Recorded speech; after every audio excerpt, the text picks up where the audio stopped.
Industry Insight หรือโครงสร้างอุตสาหกรรมแต่ละอุตสาหกรรมมันจะมีตัวชี้ขาดที่ไม่เหมือนกันผมยกตัวอย่างเช่นนะโรงพยาบาลเราจะเห็นว่าโรงพยาบาลมีเยอะไปหมดเลยครับทุกคนมีอุปกรณ์เหมือนกันหมดเลยนะแต่จำนวนผู้ป่วยไม่เท่ากันเลยธุรกิจบางธุรกิจที่เราเห็นเนี่ยครับสงครามสุกี้อย่างเงี้ยโอ้โหพอตัดราคากันสุดท้ายแล้วเกิดเลยครับคนชนะก็คือคนที่ตัดสินใจซื้อเก็บเราเห็นโรงแรมเนี่ยผมเคยไปดูนะโอ้ทำไมกำไรพี่เยอะจังเลยค่าห้อง 4-5,000 บาทถามว่าต้นทุนกี่บาทค่าน้ำกี่บาทค่าไฟกี่บาทค่าแม่บ้านกี่บาทผมมันหลักร้อยนั้นทำไมพี่กำไรเยอะขนาดนั้นแต่จริงเพราะอะไรครับความผิดพลาดหรือว่าข้อสังเกตของอาจารย์ที่เป็นที่ปรึกษามามากมายส่วนใหญ่พลาดตรงไหนมากสุดครับผมมองว่าใช่หมดเลยเพราะทุกอย่าง4อันนี้มันเชื่อมกันหมดนะคุณเคน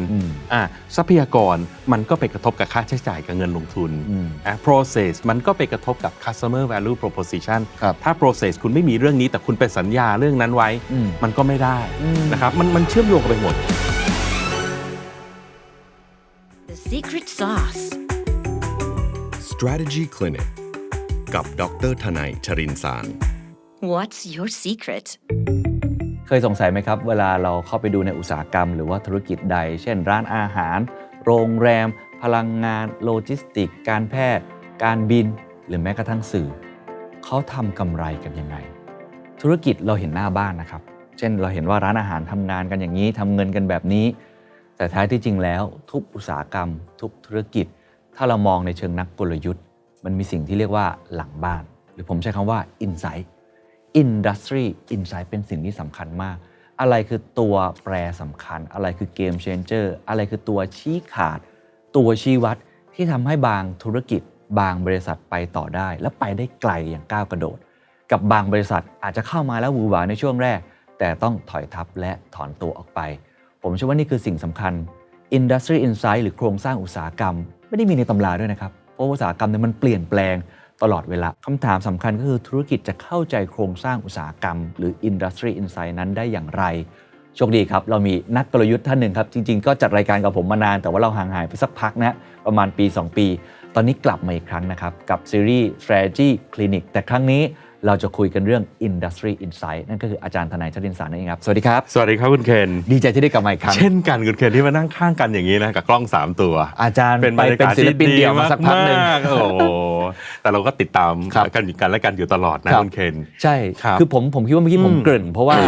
ก่อนหน้านี้เราก็ให้อาจารย์ช่วยทำวิชาใน Expertise Room อยู่ประมาณน่าจะปีนึงเนาะ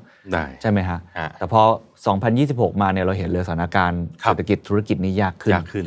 แล้วก็เราก็ได้คุยกันบนโต๊ะวันหนึ่งว่าเราจะทำอะไรดีนะซีรีส์อะไรดีเราจะคุยกันเรื่องกลยุทธ์เหมือนที่เราเคยคุยหรือเปล่าแล้วก็ได้คำตอบว่าเฮ้ยจริงๆคำว่า Industry Insight หรือโครงสร้างอุตสาหกรรมมันน่าสนใจผมโยนให้อาจารย์ก่อนว่าบนสนทนาวันนั้นทำไมอาจารย์ถึงคิดว่าไอ้ Insight อุตสาหกรรมมันถึงเป็นเรื่องสำคัญครับคืออย่างนี้คุณเคนเราคุยกันเขาจะว่า strategy มาตลอดแต่ strategy เนี่ยมันมีความเป็น generic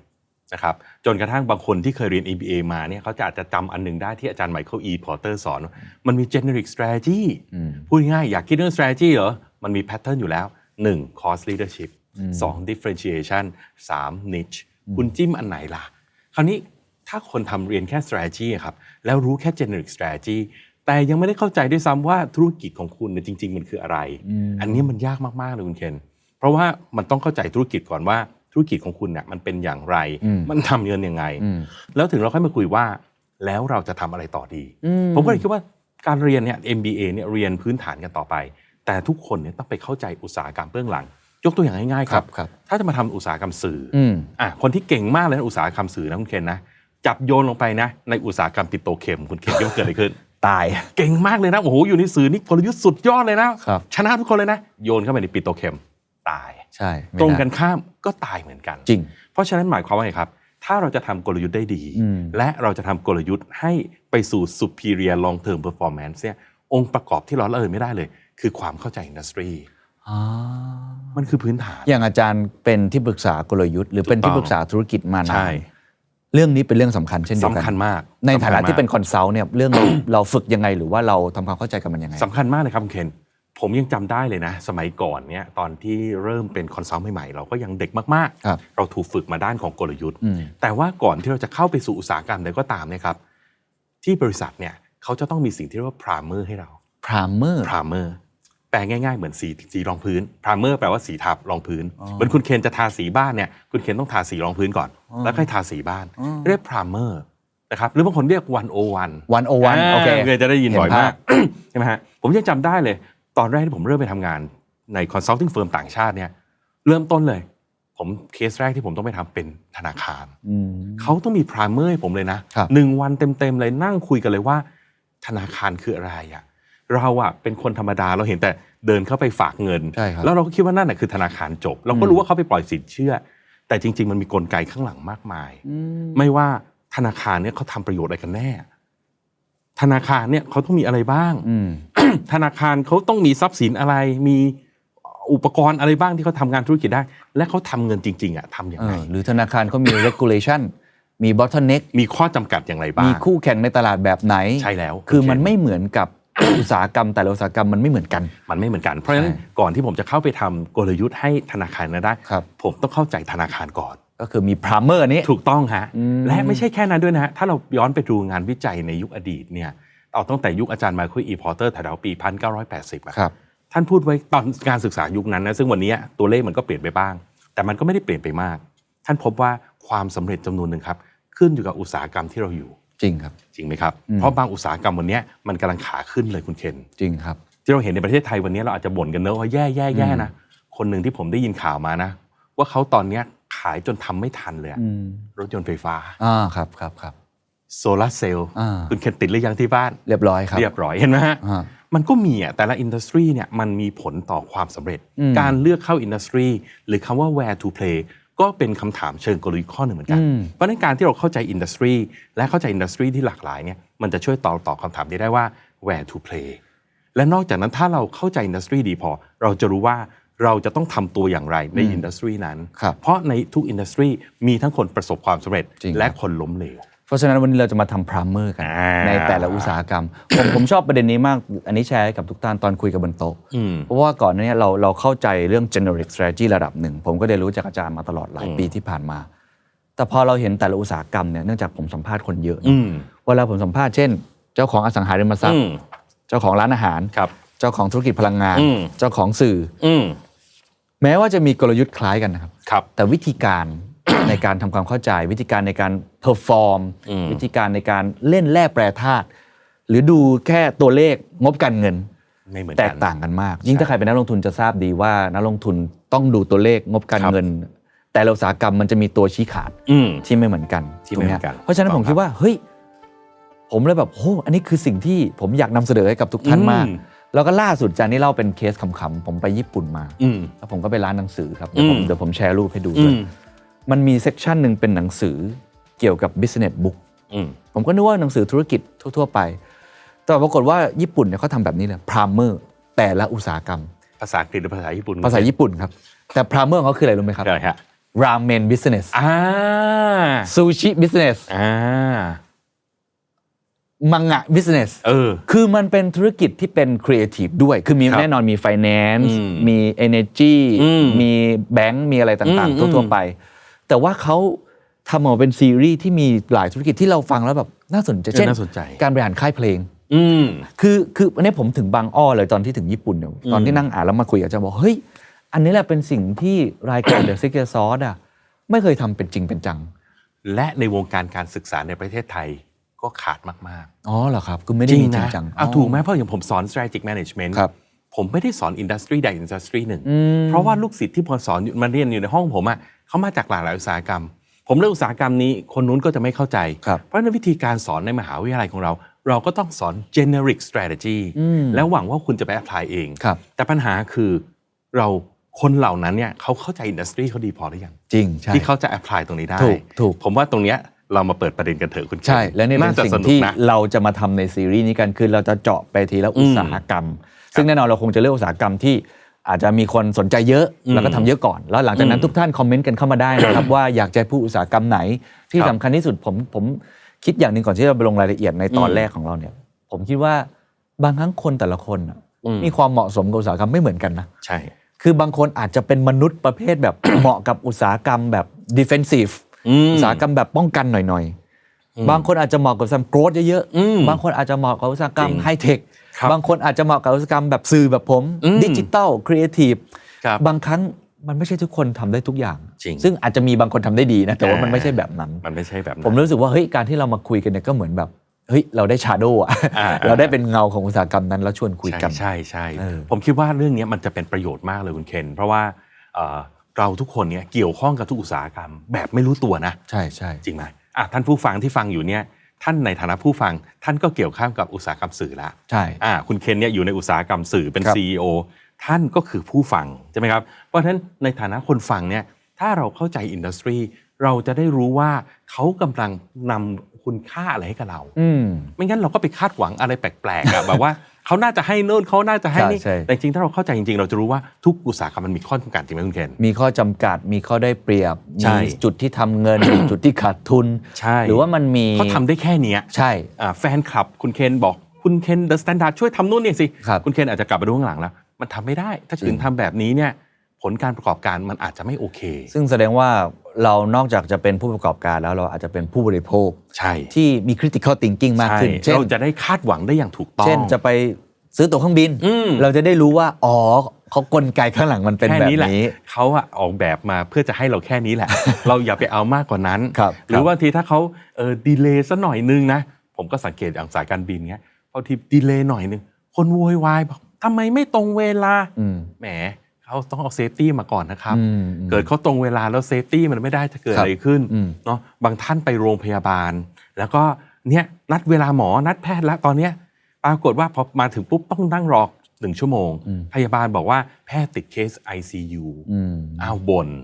อ้าวแพทย์เขาต้องรักษาคน ICU ก่อนไหมเดี๋ยวเสียชีวิตคุณนะอาการเบาๆรอก่อนได้ไหมเราควรจะคาดหวังแค่ไหนไม่ใช่แบบเฮ้ยผมเป็นคนจ่ายตังค์คุณนัดเวลาตรงนี้คุณต้องพร้อมมันไม่ใช่นะครับถ้าเราเข้าใจเบื้องหลังว่าอุตสาหกรรมนี้เขาทำยังไงกันอันนี้ในฐานะผู้บริโภคนะคุณเคนก็อาจจะมีความรู้นอกจากนั้นเนี่ยบางคนก็อาจจะอยู่ในอุตสาหกรรมนี้ก็ได้นะแต่เขาอาจจะอยู่แค่บางส่วนทำให้เขามองไม่เห็นภาพใหญ่เพราะว่าแม้ว่าจะอยู่ในอุตสาหกรรมเดียวกันธุรกิจเล็กกับธุรกิจใหญ่ธุรกิจในเมืองกับต่างจังหวัด ธุรกิจเพิ่งเริ่มกับธุรกิจอยู่มานานก็ต่างกันใช่หรือบางคนอาจอยู่แค่บางฟังก์ชันอยู่ในแค่ฟังก์ชันเซลล์ก็อาจจะได้เห็นแค่ว่าสินค้าที่เราต้องขายนั่นคืออะไรแต่ไม่เคยเห็นภาพรวมนะครับคราวนี้พอไม่เห็นภาพรวมเนี่ยคนทำงานนะคุณเคนก็ทำแค่สิ่งที่อยู่ตรงหน้าอย่างเงี้ยผมบอกเลยไม่เจริญก้าวหน้าเท่าไหร่หรอกใช่ติดอยู่ในฟังก์ชันตัวเองเพราะมันไม่เห็นภาพใหญ่ถูกต้องถ้าคุณเห็นภาพใหญ่คุณเข้าใจว่าอุตสาหกรรมนี้มันทำเงินอย่างไรแล้วคุณสามารถช่วยบอกนายของคุณหรือเสนอไอเดียต่างๆเนี่ยคุณจะเจริญก้าวหน้าได้นะนี่แหละครับวันนี้เราจะมาคุยกันแบบที่อาจารย์พูดอุตสาหกรรมทำงานและทำเงินอย่างไรวันนี้เป็นตอนแรกเลยจะเป็นสารบัญก่อนเข้าใจว่าจริงๆอาจารย์มีแบ่งเป็นหัวข้อแล้วหลังจากนี้เราจะเจาะไปที่อุตสาหกรรมแล้วก็ไล่ไปตามเรียกว่าเป็นโครงหลักๆอาจารย์แบ่งมากี่หัวข้อกี่บุลเลตที่เราต้องเข้าใจครับตอนนี้เพื่อให้มันง่ายแล้วกันนะคุณเคนผมว่าเราคุยกันคือหลายคนอาจจะอยากคุยระดับธุรกิจเนาะแต่ว่าธุรกิจเนี่ยมันเล็กเกินไปแล้วแต่ละคนเนี่ยแตกต่างกันและความสำเร็จก็ไม่เหมือนกันกลไกนี่มันคล้ายๆกันแหละสมมุติทำร้านอาหารก็ต้องมีเชฟมีห้องครัวมีสถานที่มีการทำการตลาดเราคุยกันระดับอุตสาหกรรมนะครับอันนี้ผมก็เพื่อความง่ายแล้วกันเนาะมันมีคำหนึ่งครับคือคำว่า business model มันเป็นคำศัพท์ที่เราเห็นอยู่ในตำรามาอยู่นานแล้วแต่ง่ายๆก็คือว่าธุรกิจเนี่ยมันทำเงินได้อย่างไรนะครับมันก็มีเครื่องมือมากมายเนาะแต่ว่าผมขอเลือกใช้ของอาจารย์เคลย์คริสเตนเซนนะครับอาจารย์ท่านนี้เป็นอาจารย์ที่ฮาร์วาร์ดแล้วตอนที่ท่านดังขึ้นมามากๆคือท่านเขียนหนังสือชื่อ Innovators Dilemma ครับที่บอกให้เห็นแล้วโอ้อยู่ดีๆคุณอยู่เฉยๆเนี่ยมันมี disruption เข้ามาด้านล่างเลยนะแล้วทำให้คุณตายทันทีนะครับอาจารย์เคลตันคริสเตนเซนเนี่ยอธิบายโมเดล business model เนี่ยแบบง่ายๆด้วย4องค์ประกอบครับนะองค์ประกอบแรกเนี่ยท่านใช้คำว่าต้องมี customer value proposition customer value proposition ครับแปลว่าลูกค้าได้อะไรนะครับนะอุตสาหกรรมนี้กำลังให้อะไรกับลูกค้าสร้างประโยชน์สร้างคุณค่าอะไรให้กับลูกค้านะครับซึ่งสิ่งนั้นเนี่ยถ้ามองไปได้ในมุมหนึ่งของฝั่งลูกค้าเนี่ยหรือผู้บริโภคแล้วกันนะอย่างพวกเราเนี่ยมันก็คือ job to be done โอเคมันเกิดปัญหาอะไรขึ้นในชีวิต เราหิวใช่ไหมเมื่อหิวมีอุตสาหกรรมอาหารเกิดขึ้นเขาก็จัดการความหิวเราได้ job to be done คือทำให้เราอิ่มแล้วเราจะได้ไปทำงานต่ออย่างนี้เป็นต้นนะครับเพราะฉะนั้นแต่ละอุตสาหกรรมเนี่ยเขาก็จะมี customer value proposition ที่ไม่เหมือนกันแต่ในอุตสาหกรรมเดียวกันมันก็มักจะคล้ายๆกันนะครับเราก็สามารถที่จะเรียนรู้ได้โดยไม่ยากเลยนี่คือตัวแรกนะครับตัวที่2เนี่ยคือเรื่องของ resource คือทรัพยากรที่ต้องมีนะครับเพราะว่าการจะสร้าง customer value proposition ได้เนี่ยมันต้องมีทรัพยากรบางอย่างนะครับทรัพยากรในที่นี้เนี่ยมันก็มีตั้งแต่เรื่องทรัพย์สินอย่างคุณเคนมีสตูดิโอมีตึกที่ดินมีคน เนี่ยมีทีมงานนั่งกันอยู่เต็มมีอุปกรณ์ต่างๆเหล่านี้อาจจะต้องมีข้อมูลด้วยมี patent intellectual property สิ่งเหล่านี้ครับอะไรครับที่เป็น resource เพราะว่าถ้าธุรกิจไม่มี resource เลยมันก็ทำ customer value proposition ไม่ได้และ resource เนี่ยเราต้องมีอำนาจในการควบคุมมันนะสำคัญมากเพราะว่าถ้าเราบอกว่าเราเป็น resource แต่มันไม่ใช่ของเราอันเนี้ยพอ resource ถูกดึงออกไปปุ๊บเนี่ยครับเราจะไม่สามารถทำ customer value proposition แล้วหาเงินได้นั้นเราต้องมาเข้าใจครับว่าการที่จะทำให้ธุรกิจนี้ประสบความสำเร็จเนี่ยเขาต้องมีอะไรบ้างและตัวไหนมันเป็น critical resource คือตัวที่ต้องสามารถแบบเฮ้ยตัวนี้ฉันต้องมีตัวอย่างผมยกตัวอย่างเช่นนะโรงพยาบาลเนี่ยเราจะเห็นว่าโรงพยาบาลมีเยอะไปหมดเลยทุกคนมีอุปกรณ์เหมือนกันหมดเลยนะแต่จำนวนผู้ป่วยไม่เท่ากันเลยถูกครับพอผมมาอยู่ในโรงพยาบาลโรงพยาบาลผมจะมีคำศัพท์ใหม่ตอนผมไปใหม่ๆเขาใช้คำว่าแพทย์แมกเนตใช่เพราะรีซอสที่สำคัญของโรงพยาบาลคุณเคยกับโรงพยาบาลดีรีซอสที่สำคัญที่สุดของโรงพยาบาลก็คือบุคลากรทางการแพทย์นั่นแหละใช่คุณหมอทุกที่ก็มีแพทย์เหมือนกันแต่ถ้าใครมีแพทย์แมกเนตแค่นั้นแหละครับผู้ป่วยก็จะมากันเต็มเลยจริงครับความสำเร็จก็จะง่ายเนี่ยนี่คือรีซอสหรือว่าถ้าเรายกตัวอย่างอุตสาหกรรมแบบที่ตอนนี้เป็นข่าวอยู่เช่นชิปเซมิคอนดักเตอร์เอารีซอสหนึ่งแล้วกันที่เป็นข่าวเป็นเรื่อง geopolitics ก็คือ rare earth อย่างนี้เป็นตรงตัวเลยจบเลยทรัพยากรจริงๆด้วยใครมี rare earth นี่จบเลยมีแต้มต่อมีไพ่ในมือเนี่ยมีหมากลุกคาดได้ใช่อย่างนี้เป็นต้นแล้วนี่ถ้าเราคุยระดับประเทศอินโดนีเซียใช่ไหมเขาถึงสามารถดึงผู้ผลิตรถยนต์ไฟฟ้าแบตเตอรี่เนี่ยเข้าประเทศเขาหมดเลยเพราะเขามี rare earth แทนที่จะส่งออกไปขายมาผลิตที่ประเทศเขาเพิ่มมูลค่าใช่ไหมนี่ก็เอามาทำได้เนาะนี่คือองค์ประกอบที่2นะที่เราต้องเข้าใจเวลาเรามองอุตสาหกรรมนะครับเรื่องที่3ก็คือ process ครับprocess ก็คือการทำงานแล้วครับว่ามันมีงานอะไรบ้างที่ต้องทำในอุตสาหกรรมนั้นนะครับ process ไหนที่จะต้องเป็น process หลักเป็น process ที่ต้องทำได้ดี process ที่ต้องทำได้เก่งนะครับแต่ละอุตสาหกรรมเดี๋ยวเราจะมาเล่าสู่กันฟังกันเนาะว่ามันมีอะไรบ้างซึ่งมันต้องทำความเข้าใจเพราะหลายครั้งเนี่ยถ้าเกิดเราไม่รู้ process ว่ามันคืออะไรแล้วทะเลทะล่าเข้าไปในอุตสาหกรรมนั้นเราอาจจะผิดพลาดหรืออาจจะเป็นผู้แพ้ได้ง่ายหรือว่าไม่มีความสามารถในการแข่งขันก็ได้ใช่ครับยกตัวอย่างเช่นธุรกิจอาหารอย่างเงี้ยเราก็ต้องเห็นเช่นร้านอาหารเราเห็น process อาจจะเห็นด้านหน้าว่ามันคือการเพลฟแล้วก็คุกแล้วก็จบแต่จริงๆไม่ใช่อาจจะมีเบื้องหลัง supply chain ไปเอารีซอสมาโลจิสติกจะเป็นยังไงการทำซอสแบบไหนให้คุ้มค่าที่สุดอะไรอย่างนี้เป็นต้นไอ้นี่แหละ the secret sauce ใช่ไหม the secret sauce ที่แท้จริงรายการเราอีกแล้วเนี่ยวนมาได้หรือว่าสื่อผมยกตัวอย่างกันหลายคนบอกสื่อมันไม่มีอะไรเลยโปรเซสมันง่ายมากแต่จริงๆมันก็มีเบื้องหลังของมันเช่นการทำข่าวผมทำข่าวหลายคนคิดว่าใครๆก็เป็นอินฟลูได้ก็เอาตั้งกล้องเต็มบ้านเต็มเมืองมีเป็นล้านแล้วตอนเนี้ยแต่ถ้าเป็นในแง่ข่าวแล้วกันในแง่ข่าวคุณต้องมีอินไซต์ใช่คุณต้องมีอินเส้นหมายความว่าคุณต้องมีแหล่งข่าวที่ให้ข้อมูลบางอย่างที่คนอื่นไม่มีใช่ครับแล้วนั่นคือรีซอสบวกกับโปรเซสคุณจะได้แหล่งข่าวนั้นมาได้ยังไงอันนี้เป็นต้นนะครับผมว่าทุกอุตสาหกรรมก็จะมีแบบนี้เหมือนกันครับแล้วเวลาพูดถึงว่า process เนี่ยอาจารย์เคลแกแยกไว้ดีนะแกบอกว่ามันมี process 2 พวกหนึ่งคือ process operation operation ก็เหมือนอย่างนี้นะครับคุณเคนถ่ายรายการ1รายการก็มี operation เนาะขั้นตอน1 2 3 4น้องๆต้องทำอะไรตรงนี้ถ่ายเสร็จแล้วต้องทำอะไรต่ออันนี้คือ operation process ซึ่งมันก็จะมีรายละเอียดของมันข้างในเยอะแยะท่านแยกไว้อีก process หนึ่ง managerial process process ของการจัดการนะครับคุณเคนก็จะเห็นว่านอกจากตรงนี้ที่ทำอยู่ตรงนี้หน้างานแล้วเนี่ยคุณเคนก็ยังมีหลังบ้านที่มีระบบการจัดการมากมายว่าแล้วต่อจากนี้เราจะวางแผนการใช้ห้องอัดยังไงดีใช่เราจะวางแผนบุคลากรเราจะจัดรายการอะไรสัดส่วนเท่าไหร่พวกนั้นคือ managerial process แล้วหลายๆครั้งครับในหลายอุตสาหกรรมเนี่ยคนทำ operation process ทำเป็นเหมือนกันแหละแต่ว่า managerial process เก่งไม่เท่ากันเข้าใจแล้วหลายคนจะมาถามผมว่าเนี่ยทำไมผมมีของเหมือนเขาผมทำได้ทุกอย่างเหมือนเขาแต่ทำไมผมไม่ประสบความสำเร็จเท่าเขาเพราะมันมี managerial process บางอย่างเช่น การจัดซื้อ ม นะธุรกิจบางธุรกิจที่เราเห็นเนี่ยครับสงครามสุกี้อย่างเงี้ยโอ้โหพอตัดราคากันสุดท้ายแล้วเกิดเลยครับคนชนะก็คือคนที่จัดซื้อเก่ง ครับ นะเพราะฉะนั้นมันจะมีเรื่องของ manager process เนี่ยใส่เข้ามาในนี้ด้วย เพราะฉะนั้นเนี่ยครับเราก็จะมาคุยกันว่าแต่ละอุตสาหกรรมเนี่ยเขามีสิ่งเหล่านี้อย่างไรบ้างนะครับน่าสนใจครับ แล้ และ วก็ สุดท้าย ข้อสุดท้ายแล้วครับคือ profit formula profit formula โอ้ชอบมากเลย สูตรลับทำกำไรอย่างนี้เหรอ ใช่แล้วใครๆก็อยากทำกำไรจริงไหมฮะ จริงครับ แล้วเราที่คุยกันมาตลอดนะคุณเคนธุรกิจถ้าไม่ทำกำไรมันอยู่ไม่ได้ จริงครับ มันไม่มีความยั่งยืนนะครับและในบางตอนผมอาจจะเคยพูดแล้วนะผมชอบกำไร ไม่ใช่เพราะผมโลภนะ แต่กำไรเนี่ยครับมันเป็นผลจากการสร้างคุณค่า เราจะสังเกตเลยนะคนที่กำไรเยอะๆนะคือคนที่สร้างคุณค่าได้เยอะแปลว่าอะไรครับสิ่งที่เขาทำออกมาเนี่ย willingness to pay สูงคนอยากได้มากๆจนยอมจ่ายแพงขณะเดียวกันเขาบริหารได้ดีมากจนต้นทุนของเขาต่ำสุดท้ายมันก็เลยเหลือไปกำไรไงเพราะนั้นสำหรับผมเนี่ยผมรู้สึกว่าคนที่ทำกำไรสูงเนี่ยอย่าไปมองนะครับอันนี้ผมไม่นับถึงพวกธุรกิจผูกขาดนะถูกสีเทาผูกขาด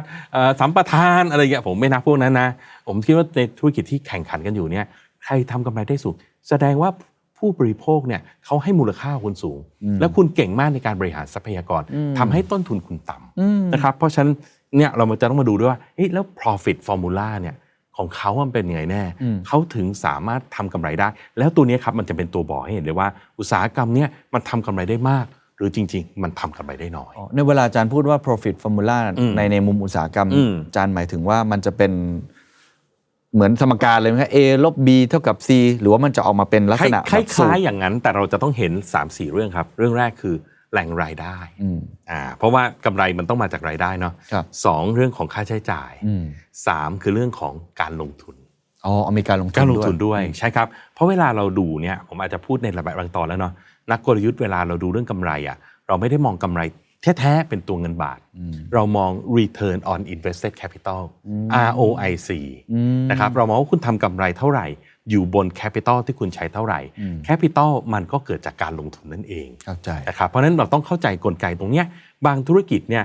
ลงทุนเยอะจังเลยอย่างเช่นเราเห็นโรงแรมเนี่ยโอ้โหลงทุนเราเคยไปดูผมเคยไปดูนะโอ้ทำไมกำไรพี่เยอะจังเลยค่าห้อง 4-5,000 บาทถามว่าต้นทุนกี่บาทค่าน้ำกี่บาทค่าไฟกี่บาทค่าแม่บ้านกี่บาทค่าซักรีดเท่าไหร่โอ้โหมันหลักร้อยนั้นทำไมพี่กำไรเยอะขนาดนั้นแต่จริงเพราะอะไรครับเพราะเงินแคปิตอลเข้ามหาศาลเลย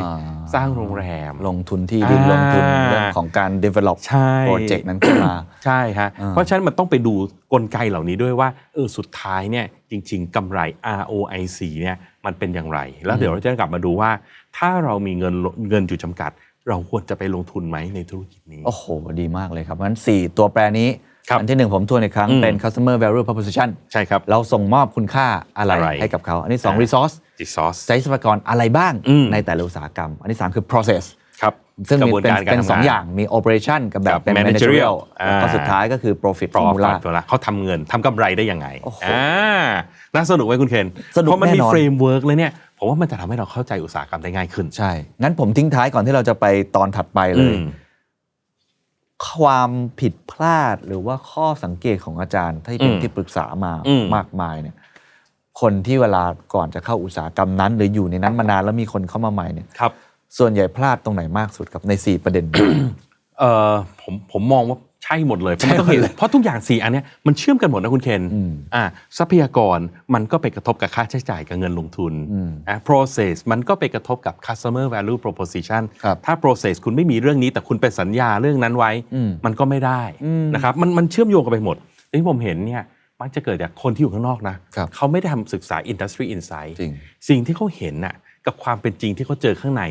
มันคนละเรื่องกันเหมือนที่ผมเกริ่นมาตั้งแต่ตอนต้น หน้าบ้านกับหลังบ้านเอาง่ายๆคือผมไม่ได้บอกธุรกิจนี้ไม่ดีหรืออะไรยังไงแต่คนทำเยอะเพราะมันเห็นแล้วมันหน้าบ้านร้านกาแฟเห็นไหมเห็นร้านกาแฟเฮ้ยมันดูแบบเข้าใจง่ายดีดูดีจังง่ายนะคนเดียวก็ทำได้ใครทำเก่งใช่มันเขาเก่งมากคนที่ทำประสบความสำเร็จเนี่ย process สำคัญก็คืออะไรจริงใช่ไหม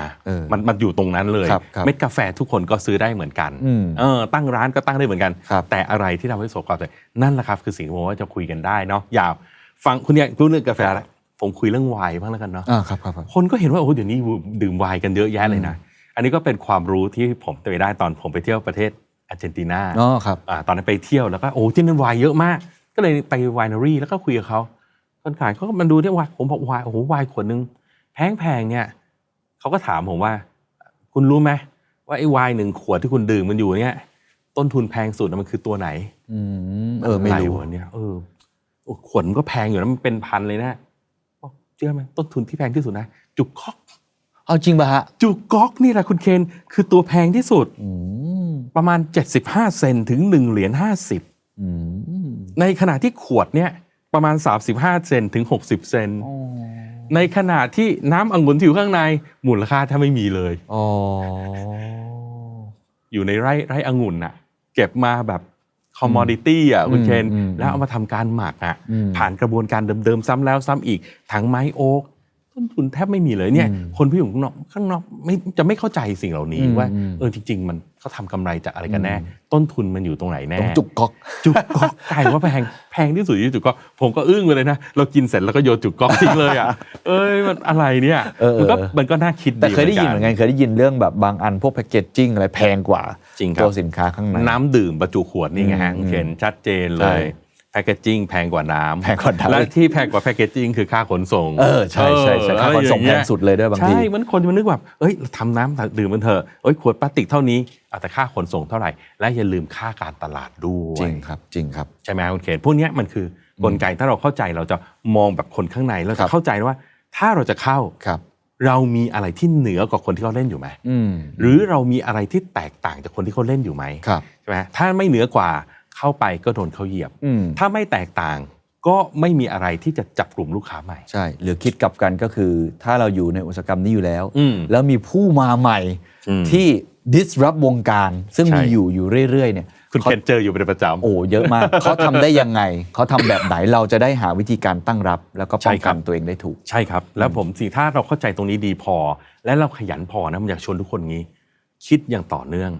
เมื่อเรามีคู่แข่งเข้ามาแล้วเราต้องปรับตัวเนี่ยช้าไปแล้ว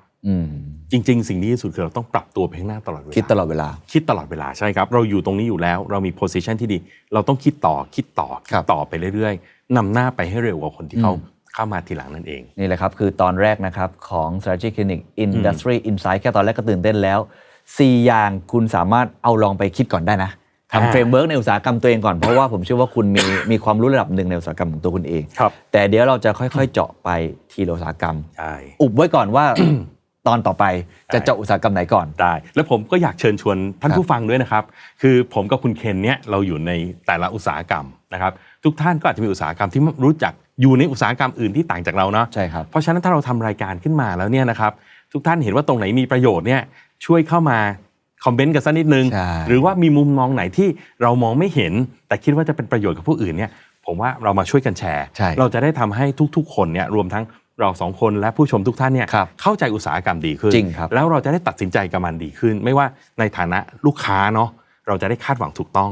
บางคนอาจจะเป็นซัพพลายเออร์ให้อุตสาหกรรมนั้นแล้วผมคิดว่านะครับถ้าใครเป็นซัพพลายเออร์แล้วเข้าใจได้ดีนะว่าลูกค้าเราเนี่ย make money ยังไงนะคุณจะสามารถทำได้ดีมากจริงผมเคยมีลูกค้ารายนึงครับเขาทำชิ้นส่วนรถยนต์นะครับส่งให้กับพวกบริษัทรถยนต์ญี่ปุ่นเป็นบริษัทประกอบรถยนต์นะแต่พี่คนนี้เขาเก่งมากเลยเขาเข้าใจธุรกิจรถยนต์ดีมากคือแทนที่จะแค่แบบผมผลิตชิ้นส่วนตามที่เขาสั่งมาให้ได้และให้ดีให้ส่งตามกำหนดต้นทุนต่ำมันจบง่ายดีไหมแต่พี่คนนี้เขามองทะลุขึ้นไปถึงว่าเขาเข้าใจธุรกิจประกอบรถยนต์เขาเข้าใจว่าการประกอบรถยนต์เนี่ยโรงงานมันคือรีซอสที่จำกัดทุกปีโรงงานประกอบรถยนต์ต้องผลิตรถยนต์เพิ่มขึ้นดังนั้นสิ่งที่เกิดขึ้นคือ warehouse ของเขามีที่ไม่พอเพราะเขาต้องไปขยายการผลิตสิ่งที่เขาทำครับเขาเดินไปหาบริษัทผู้ผลิตรถยนต์บอกว่าเดี๋ยวเขาไปตั้งโกดังข้างๆโรงงานให้โรงงานญี่ปุ่นชอบระบบ just in time คุณไม่ต้องสต็อกของผมอยู่ข้างโรงงานคุณผมส่งให้ได้ภายใน5 นาทีลูกค้าโรงงานประกอบรถยนต์เทออเดอร์มานี่เลยเนี่ยครับคือการเข้าใจอินดัสทรีแทนที่จะแค่ผลิตของให้ได้ต้นทุนต่ำตามสเปคนี่แหละฮะคือเปรียบเทียบเหมือนกับเราไม่ได้แค่เห็นแค่ใบไม้ใบเดียวในป่าใช่ตอนเราเห็นภาพป่าทั้งป่าใช่แล้วถ้าเกิดใครกำลังอยากจะเข้าอุตสาหกรรมไหนนะครับต้องฟังรายการของเรา2 คนนะ ฟังแล้วเอาไปคิดต่อนะครับ ก่อนจะกระโดดเข้าไป เพราะว่าบางทีคุณกระโดดเข้าไปแล้วคุณคิดว่าเฮ้ยมันสวยหรูแต่ปรากฏพอเห็นแบบนี้แล้วเฮ้ยไปที่อื่นดีกว่า ใช่ครับ มันก็อาจจะเป็นประโยชน์กับ ติดตามกันนะครับ ทุกๆคนนะครับ กับ Industry Insight นะครับเบื้องลึกเบื้องหลังการทำงานของอุตสาหกรรมมันทำงานและทำเงินยังไง วันนี้ผมและอาจารย์ทนายลาไปก่อนสวัสดีครับ